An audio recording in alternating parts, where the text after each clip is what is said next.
ಇಲ್ಲಿ ನನ್ನ ರಾಣಿ ಬರಲಿಲ್ಲವೇ?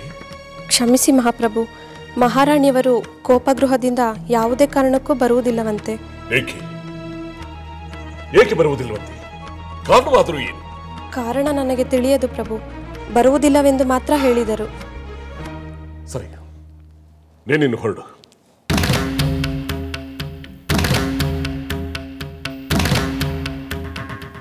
ಮಹಾರಾಣಿ ಕೋಪಗ್ರಹಕ್ಕೆ ಹೋಗುವುದಕ್ಕೆ ಕಾರಣವಾದರೂ ಏನು?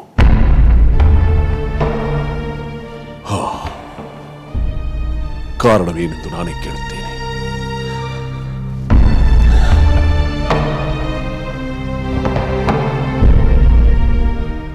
ಒಂದು ವೇಳೆ ರಾಮನ ಪಟ್ಟಾಭಿಷೇಕದ ವಿಷಯಕ್ಕೆ ಅವಳು ಕೋಪಿಸಿಕೊಂಡಿರಬಹುದೇ? ಅದೇನೇ ಇರಲಿ, ಈಗಲಾದರೂ ಅವಳಿಗೆ ರಾಮನ ಪಟ್ಟಾಭಿಷೇಕದ ವಿಷಯವನ್ನು ತಿಳಿಸಿ ಸಮಾಧಾನಪಡಿಸಬೇಕು. ಇದಕ್ಕಿಂತ ಉತ್ತಮವಾದ ಅವಕಾಶ ದೊರೆಯುವುದಿಲ್ಲ. ಇದೇ ಸರಿಯಾದ ಸಮಯ.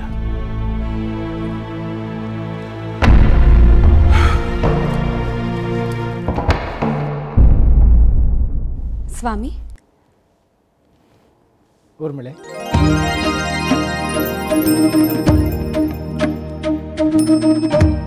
ಊರ್ಮಿಳಾ, ನಾನು ಮಾತೆಯವರನ್ನು ನೋಡಿ ಬರುತ್ತೇನೆ. ಈ ಹೊತ್ತಿನಲ್ಲೇ? ಅವರೀಗ ನಿದ್ರಿಸುತ್ತಿರಬಹುದು. ಇಲ್ಲ ಊರ್ಮಿಳೆ, ಕೌಸಲ್ಯ ಮಾತೆಯವರು ಖಂಡಿತ ನಿದ್ರೆ ಮಾಡಿರುವುದಿಲ್ಲ. ನಾಳೆಯ ಪಟ್ಟಾಭಿಷೇಕದ ನೆನಪಿನಲ್ಲಿ ಅವರಿಗೆ ನಿದ್ರೆ ಬರುವುದಿಲ್ಲ. ಪುತ್ರನ ಶ್ರೇಯಸ್ಸಿಗಾಗಿ ಹಾರೈಸುತ್ತಾ ಅವರು ಎಚ್ಚರವಾಗಿ ಇರಬಹುದೆಂದು ನನ್ನ ಭಾವನೆ. ನನ್ನ ಮಾತೆಯವರು ಅವರೊಂದಿಗೆ ಇರಬಹುದು. ನಾನು ಮಾಡುವ ಕಾರ್ಯವೇನಾದರೂ ಇದ್ದರೆ ಅದನ್ನು ಕೇಳಿ ಬರುತ್ತೇನೆ. ಸ್ವಾಮಿ, ನಿಮ್ಮ ಜೊತೆ ನಾನು ಬರಲೇ? ಬೇಡ ಊರ್ಮಿಳೆ, ನೀನು ಬರುವುದು ಬೇಡ. ನೀನು ವಿಶ್ರಾಂತಿ ತೆಗೆದುಕೋ. ಅಗತ್ಯವಿದ್ದರೆ ನೀನು ಬರುವೆ ಅಂತ. ಸ್ವಾಮಿ,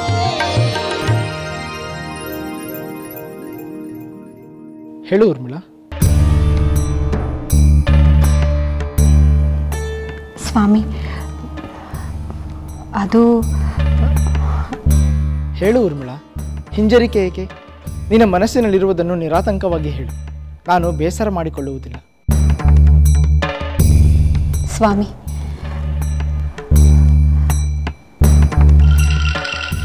ಅಂಥ ಗಹನವಾದ ವಿಷಯವೇನೂ ಇಲ್ಲ.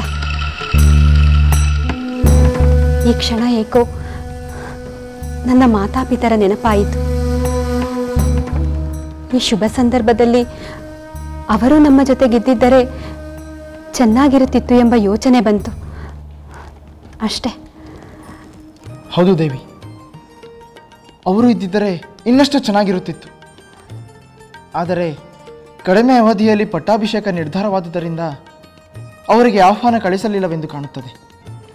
ಪಟ್ಟಾಭಿಷೇಕ ಮುಗಿಯಲಿ, ಕೆಲವೇ ದಿನಗಳಲ್ಲಿ ಅವರೇ ಬರಬಹುದು. ಅಥವಾ ನಾನು, ನೀನು, ಸಹೋದರ, ಅತ್ತಿಗೆ ಒಟ್ಟಿಗೆ ಅಲ್ಲಿಗೆ ಹೋಗಿ ಬರಬಹುದು. ಆಗಲಿ ಸ್ವಾಮಿ, ಆ ಸಂತೋಷದ ಕ್ಷಣಕ್ಕಾಗಿ ನಾನು ಎದುರು ನೋಡುತ್ತೇನೆ. ಅದು ಆನಂತರದ ಆಲೋಚನೆ. ಈಗ ನಾವು ಪಟ್ಟಾಭಿಷೇಕದ ಬಗ್ಗೆ ಮಾತ್ರ ಯೋಚಿಸೋಣ. ನಾನು ಹೋಗಿ ಬರುತ್ತೇನೆ.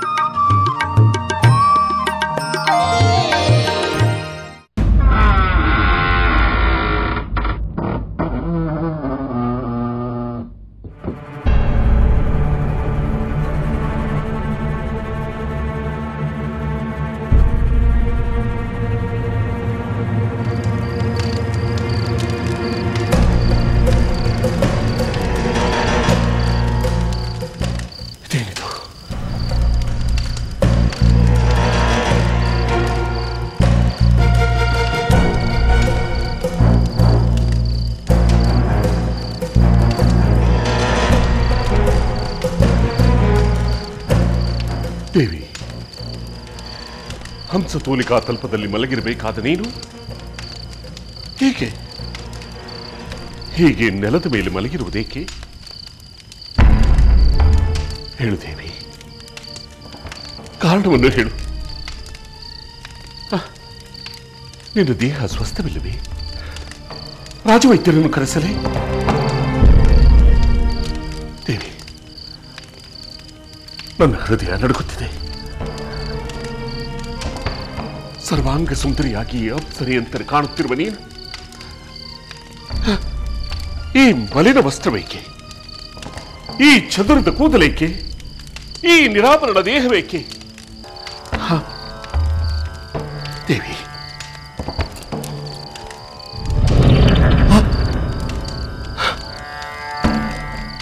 ನನ್ನ ಮಡದಿಯ ಕಣ್ಣಲ್ಲಿ ಕಣ್ಣೀರೇ. ಈ ದಶರಥ ಮಹಾರಾಜನ ಮುದ್ದಿನ ಮಡದಿಯ ಕಣ್ಣಲ್ಲಿ ಕಣ್ಣೀರೇ. ಹೇಳ್ದೇವಿ, ಹೇಳ್ದೇವಿ, ಕಾರಣವೇನು? ಈ ನಿನ್ನ ಮೌನವನ್ನು ನಾನು ಸಹಿಸಲಾರೆ. ದೇವಿ, ಈ ಕೋಪಗ್ರಹದಲ್ಲಿ ಇಂತಹ ಅವಸ್ಥೆಯಲ್ಲಿರಲು ಕಾರಣವೇನು ದೇವಿ? ಮಾತನಾಡು, ಮಾತನಾಡು ದೇವಿ, ಹೇಳ್ದೇವಿ. ದೇವಿ, ಹಿಂದೆಂದೂ ಈ ಕೋಪಗ್ರಹದಲ್ಲಿ ನಿನ್ನನ್ನು ಈ ಅವಸ್ಥೆಯಲ್ಲಿ ನಾನು ಕಂಡಿರಲಿಲ್ಲ. ಕಾಣುವೆನೆಂಬ ಕಲ್ಪನೆಯನ್ನು ಕೂಡ ಮಾಡಿರಲಿಲ್ಲ. ಈ ಕೋಪಗ್ರಹಕ್ಕೆ ಬಂದು ನಿನ್ನ ಈ ಸುಂದರ ದೇಹವನ್ನು ಇಷ್ಟೊಂದು ನಿಕೃಷ್ಟವಾಗಿ ಈಡಾಡುವಷ್ಟು ಕೋಪಾವೇಶಕ್ಕೊಳಗಾಗುತ್ತೆ ಎಂದು ನಾನಂದುಕೊಂಡಿರಲಿಲ್ಲ. ಏಕೆ ದೇವಿ, ಏಕೆ ಹೀಗೆ ಮಾಡಿದೆ? ಕಾರಣವೇನು? ಮಾತನಾಡ್ತೇವಿ, ಮಾತನಾಡು. ಹೇಗೆ ಮೌನವಾಗಿದ್ದ ನನ್ನನ್ನು ಕೊಲ್ಲಬೇಡ, ಬೇಡ ದೇವಿ. ದೇವಿ, ಯಾರಾದರೂ ನಿನಗೆ ಅವಮಾನವಾಗುವಂತೆ ಮಾತನಾಡಿದರೆ ಅಥವಾ ನಿನ್ನ ಮನಸ್ಸಿಗೆ ನೋವುಂಟಾಗುವಂತೆ ಮಾತನಾಡಿದರೆ ಅಥವಾ ನಿನ್ನನ್ನು ಈ ಸ್ಥಿತಿಯಲ್ಲಿ ಕಂಡು ನಾನು ದುಃಖಿಸುವುದನ್ನು ನೋಡಬೇಕೆಂದು ಹೀಗೆ ಮಾಡಿದೆಯಾ? ಬೇಡ ದೇವಿ, ಬೇಡ. ನಿನ್ನ ಈ ಸುಂದರ ಸುಕೋಮಲ ದೇಹವನ್ನು ದಂಡಿಸುವುದು ತರವಲ್ಲ. ಇಂತಹ ಸ್ಥಿತಿಯಲ್ಲಿ ನಿನ್ನನ್ನು ನೋಡಲು ನನಗೆ ಬಹಳ ಕಷ್ಟವಾಗುತ್ತದೆ, ಬಹಳ ಕಷ್ಟವಾಗುತ್ತದೆ. ತುಂಬಿದ ನಗುಮುಖವನ್ನು ನೋಡಲು ನಾನೇನು ಮಾಡಬೇಕು? ಹೇಳ್ದೇವಿ, ಹೇಳ್ದೇವಿ, ಮಾತನಾಡು ದೇವಿ, ಹೇಳ್ದೇವಿ. ನಾನೇನು ಮಾಡಬೇಕು? ನಿನಗಾಗಿ ನಾನು ಏನು ಮಾಡಲು ಸಿದ್ಧ. ಕಠಿಣವಾದ ಮಾತುಗಳಿಂದ ನಿನ್ನ ಮನಸ್ಸಿಗೆ ನೋವುಂಟು ಮಾಡಿದವರ ನಾಲಿಗೆಯನ್ನು ಕತ್ತರಿಸಿ ಬಿಡಲೇ. ನಿನಗೆ ಅವಮಾನಿಸಿದವರನ್ನು ಶಿರಚ್ಛೇದನ ಮಾಡಿಬಿಡಲೇ.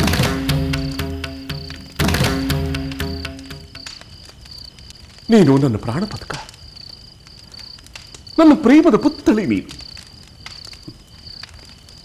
ನಿನ್ನ ಪ್ರೇಮವೇ ನನ್ನ ಉಸಿರು, ನನ್ನ ಚೈತನ್ಯ. ನೀನು ಹೇಗಿರಬೇಡಿದ್ದೀವಿ. ನೀನು ಹೇಗಿದ್ದರೆ ನನ್ನ ಉಸಿರೇ ನಿಂತು ಹೋದಂತಾಗುತ್ತದೆ. ಬೇಡ್ತೀವಿ. ಈಗ ಹೇಳುತ್ತಿದ್ದೇನೆ, ನಿನ್ನ ಯಾವ ಮಾತನ್ನು ನಾನು ತಿರಸ್ಕರಿಸಲಾರೆ. ನಿನ್ನ ಮನಸ್ಸಿನಲ್ಲಿರುವ ಮಾತನ್ನು ನಿಸ್ಸಂಕೋಚವಾಗಿ ಹೇಳು. ನೋಡಿದ್ಯಾ, ಇಂತಹ ಸ್ಥಿತಿಯಲ್ಲೂ ನಿನ್ನ ಈ ದೇಹದ ಸುಮಧುರ ಪರಿಮಳ ನನ್ನ ಮೋಹವನ್ನು ಕೆರಳಿಸುತ್ತೀನಿ. ಹೇಳ್ತೀನಿ ದೇವಿ, ಇಲ್ಲಿಯವರೆಗೂ ಸತ್ಕಾರ್ಯದಿಂದ ನಾನು ಗಳಿಸಿದ ಪುಣ್ಯದ ಮೇಲ ಮತ್ತು ರತ್ನ ವಜ್ರ ವೈಡೂರ್ಯಗಳಿಂದ ನಿನ್ನನ್ನು ಮುಳುಗಿಸಿಬಿಡುತ್ತೇನೆ. ಅರಮನೆಯಲ್ಲಿರುವ ಎಲ್ಲರೂ ನಿನ್ನ ಆಜ್ಞೆಯನ್ನು ಪಾಲಿಸುವಂತೆ ಮಾಡುತ್ತೇನೆ. ನಾನು ನಿನ್ನ ಆಜ್ಞಾ ಪಾಲಕನಾಗುತ್ತೇನೆ.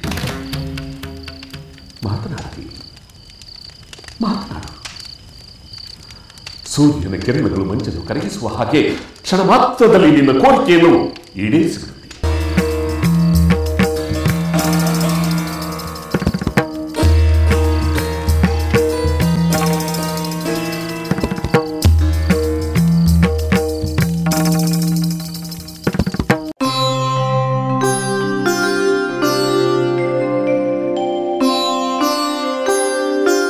ಶುಭಮಸ್ತು.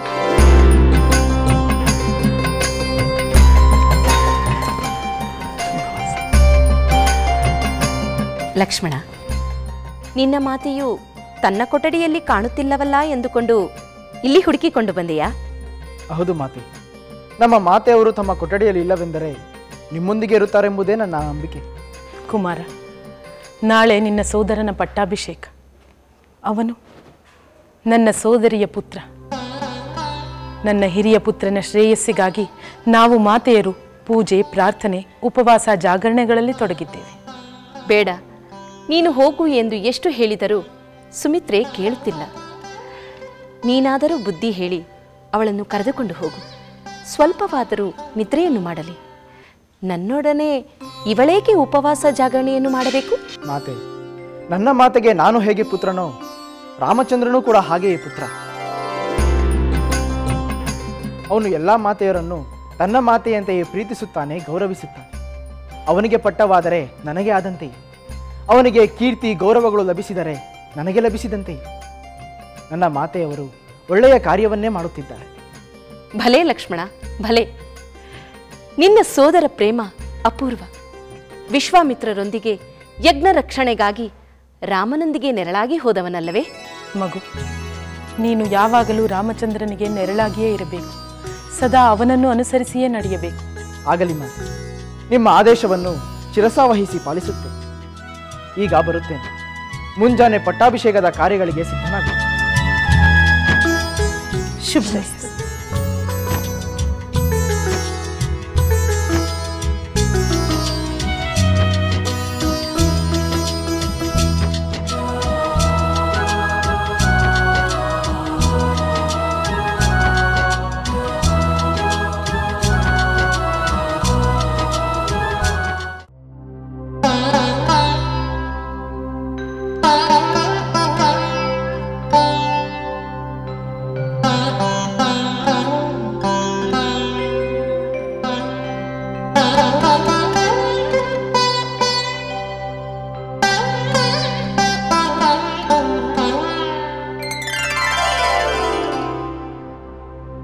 ಊರ್ಮಿಳೆ, ಸ್ವಾಮಿ,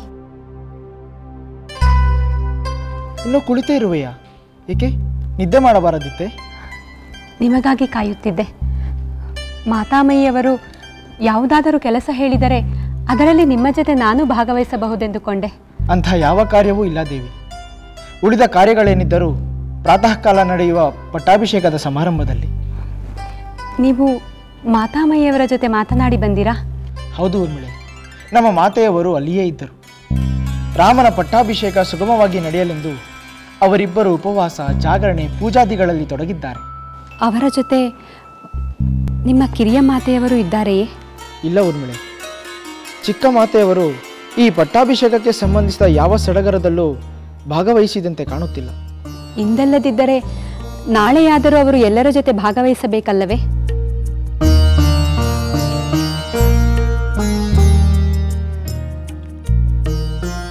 ಭಾಗವಹಿಸಬಹುದು, ಭಾಗವಹಿಸದೆಯೂ ಇರಬಹುದು. ಏಕೆ ಸ್ವಾಮಿ ಅನುಮಾನದ ಈ ಅಪಸ್ವರ?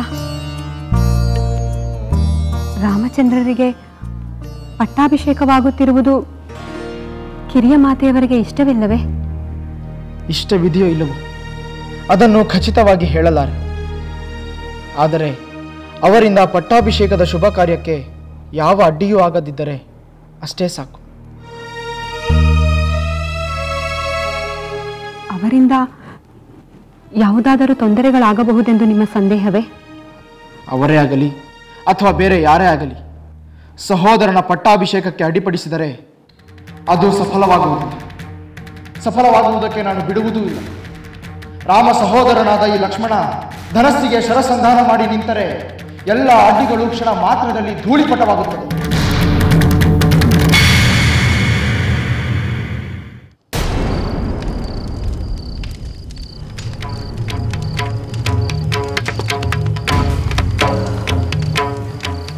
ಪ್ರಭು,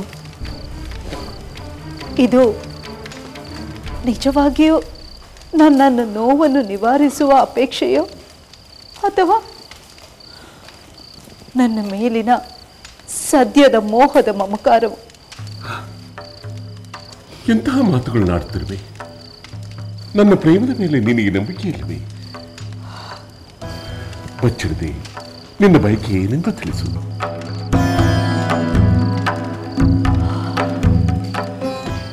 ಪ್ರಭು, ನಿಮಗೆ ನನ್ನ ಪ್ರೇಮ ಬೇಕಿದ್ದರೆ ನಿಮ್ಮ ಮೋಹದ ಮಡದಿ ಸಂತೋಷವಾಗಿರಬೇಕೆಂದರೆ ನನ್ನ ಒಂದು ಕೋರಿಕೆಯನ್ನು ನೀವು ಈಡೇರಿಸಿಕೊಡಬೇಕು. ಆಗಲೇ ಹೇಳಿದನಲ್ಲ ದೇವಿ,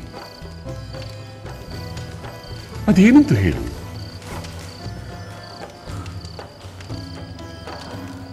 ಮೊದಲು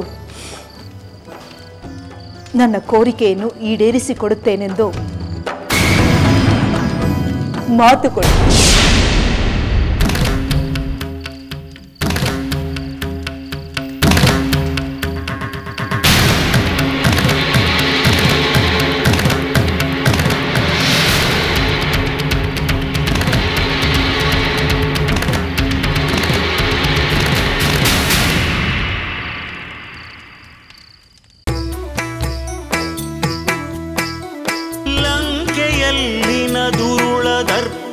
ಸೀತೆ ಸಹನೆಗೆ ಸೋತಿತು, ಅಂಕೆ ಇರದ ಅಸುರ ಕುಲವು ರಾಮ ಬಾಣಕ್ಕೆ ಅಡಗಿತು. ದೂರವಿರಲಿ ಸನಿಹವಿರಲಿ ರಾಮ ಹೃದಯ ನಿವಾಸಿನಿ, ಯುಗವು ಯುಗವು ಸಾಗಲಿ ಅಕಳಂಕ ಪ್ರೇಮ ಪ್ರಬೋಧಿನಿ. ಅಮರ ಗಾಧೆ ಧರಣಿ ಜಾತೆ ಸಾಧ್ವೆ ಸೀತೆ ಸುಚರಿತೆ, ಸಹನ ಶಕ್ತಿ ಪತಿಯ ಭಕ್ತಿ ಲೋಕಮಾನ್ಯ ವಂದಿತೆ.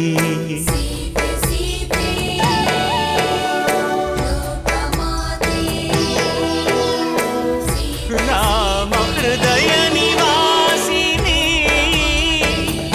ಅಕಳಂಕ ಪ್ರೇಮ ಪ್ರಬೋಧಿನಿ. ಸೀತೆ ಮಾತೆ